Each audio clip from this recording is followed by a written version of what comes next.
বিশাল বড় ইজতেমা কচুয়া নগাঁও ডিস্ট্রিক্ট কার কার মনে আছে। আর আমি আছি বর্তমান কচুয়া, যে জায়গাটাত ইজতেমা হয়েছিল এই জায়গাতেই আমি খাড়া। আর ইজতেমা কিন্তু ভাই দুইবার হয়েছিল, পয়লা কত সনে হয়েছিল, পরে কত সনে হয়েছিল, কেউ যদি জানা আছে জানান যেন। আর এই বন্ধতেই এনের ইজতেমা হয়েছে, বুঝছেন। আর এই যে অল্প আগে গেলেই চানখোলা, লতুমারি, সিমলাই, বুঝছেন।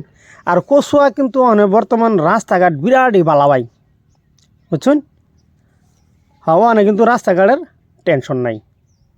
আর কচুয়া বাজারের বিরাট বড় হসপিটাল, আর এইটাই হয়েছে কচুয়া হসপিটাল, বুঝছেন। আর কচুয়া কিন্তু আগের মতন কচুয়া নাই। আর বাজারত 3 তলা 4 তলা বিল্ডিং। আর এটা নগাঁও ডিস্ট্রিক্ট করছে। আর একটা মজার একটা কথা কি জানুন, রাস্তার পূব সাইডে হয়েছে বহরমপুর সমষ্টি, পশ্চিম সাইডে হয়েছে রোহা সমষ্টি। এটা শুনে ভাই বিরাট মজা লাগছে।